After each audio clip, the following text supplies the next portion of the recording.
tidak dirusak Pancasila, tidak dikuasai komunis.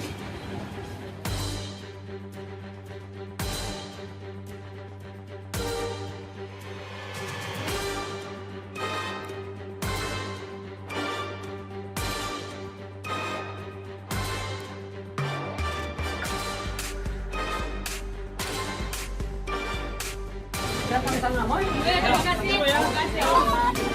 Ya.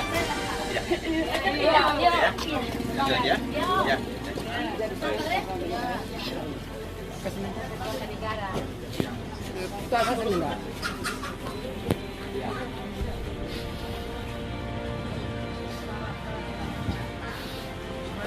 Datang seminar. Dapat semuanya? Ya.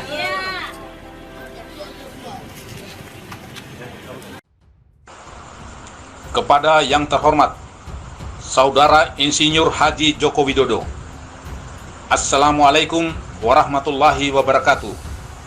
Saya Ruslan Buton, mewakili suara seluruh warga negara Kesatuan Republik Indonesia yang sangat prihatin dengan kondisi bangsa saat ini. Di tengah pandemi COVID-19, saya melihat tata kelola berbangsa dan bernegara yang begitu sulit dicerna akal sehat untuk dipahami oleh siapapun. Kebijakan-kebijakan saudara selalu melukai dan merugikan kepentingan rakyat, bangsa dan negara. Yang lebih mengkhawatirkan lagi adalah ancaman lepasnya kedaulatan negara Kesatuan Republik Indonesia yang sangat kami cintai ini. Suka atau tidak suka, di era kepemimpinan saudara lah semua menjadi kacau balau alias amburadul dalam segala hal. Entah karena ketidakmampuan saudara atau bisikan kelompok yang memiliki kepentingan yang tidak saudara pahami, atau mungkin karena saudara telah tersandra oleh kepentingan para elit politik. Di sini saya tidak akan memaparkan kebijakan-kebijakan saudara yang lebih banyak merugikan rakyat, bangsa dan negara, sebagai bentuk etika berkomunikasi saya terhadap saudara yang kebetulan menjabat sebagai Presiden Republik Indonesia. Saudara Joko Widodo yang saya hormati, semua sistem yang berlaku di negeri ini bagaikan benang kusut yang sangat sulit untuk dirajut kembali. Oleh karenanya, dengan bahasa yang sangat sederhana ini, saya memohon dengan hormat agar saudara dengan tulus dan ikhlas secara sadar untuk mengundurkan diri dari jabatan saudara sebagai Presiden Republik Indonesia. Hal ini perlu dilakukan demi kepentingan bangsa untuk menyelamatkan negara Kesatuan Republik Indonesia sebelum kedaulatan negara benar-benar runtuh dan dikuasai asing, terutama Cina komunis.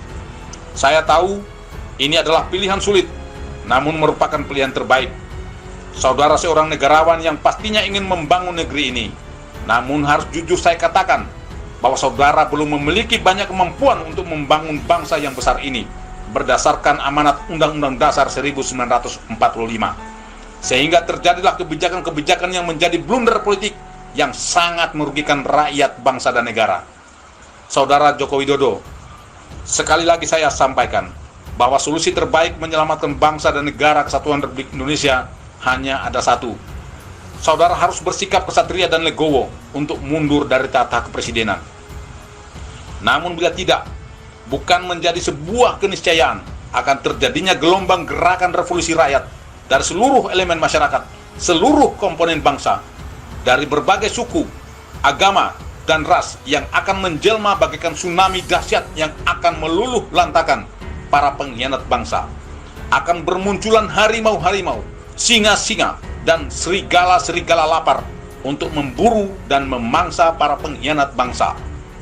Sesuai amanat Undang-Undang Dasar 1945 Pasal 1 Ayat 2 yang mengatakan bahwa kedaulatan adalah di tangan rakyat dan dilaksanakan menurut Undang-Undang Dasar. Saudara Joko Widodo, lengsernya Jenderal Besar Soeharto bisa menjadi sebuah acuan atau referensi untuk saudara lakukan. Sebagai seorang negarawan, beliau dengan legowo menyatakan mundur dari tahta kepresidenan demi menghindari pertumpahan darah sesama anak bangsa. Dan saya berharap saudara juga bersikap demikian, sehingga saudara bisa menghindari potensi pertumpahan darah antar sesama anak bangsa. Ketika Pertiwi memanggil, maka kami akan menjadi garda terdepan untuk menyelamatkan negara Kesatuan Republik Indonesia. Kendari, 18 Mei 2020, Ruslan Buton, Panglima Serdadu Ekstrimatra Nusantara.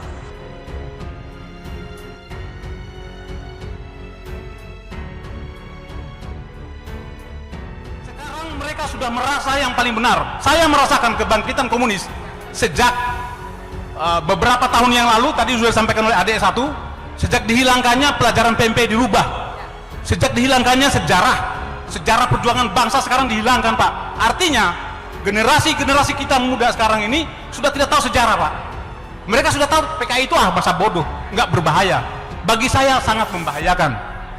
Ancaman PKI, saya bercerita sedikit, Pak. Apakah para pekerja Cina, TKA Cina yang masuk ini bukan merupakan ancaman, Pak? Saya dari Ternate, Pak. Saya dinas terakhir sebagai komandan kompi di Satuan 732 Raider di Ternate. Setiap saya pulang jam 2 malam penerbangan, di bandara itu hampir penuh dengan orang-orang Cina. Tidak bisa berbahasa Indonesia. Bayangkan, Pak. Saya contohkan satu. Sebentar, Pak. Ini menyangkut kedaulatan negara, Pak. Ya, disingkat Pak. Kan Ya. sudah 1:30 ini. Betul. Pak. Sedikit Masih saya minta ada waktunya, lagi. Pak. Ini menyangkut kedaulatan bangsa dan negara. Jadi, saya ada kasus ketika saya melaksanakan satgas di Pulau Taliabu. Di situ ada kelompok Cina yang banyak sekali. Ketika saya bertanya kepada kepala desa dan saya panggil 5 orang, saya panggil, tidak bisa berbahasa Indonesia, tidak bisa berbahasa Cina, berbahasa Inggris, dan tidak punya paspor, tidak punya visa. Dan saya tangkap. Malam hari saya didatangin satu letkol polisi, AKBP polisi, satu mayor tentara untuk menebus atau memanggil menjemput mereka. Saya tolak dengan ada imbalan satu kantong plastik uang. Saya tolak. Baik, Pak. Baik, Disingkat, Pak. Pak. Singkat, Pak. Ya. Sudah Artinya lebih. bahwa negara kita sekarang dalam ancaman, Pak. Negara kita dalam ancaman. Jadi saya mohon harus ada ketegasan dari pemerintah, baik Bapak Fadli, mungkin dibikin dalam bentuk TAP MPR agar komunis itu tidak boleh berkembang di negara ini. Ya. Kami sebagai mantan prajurit siap.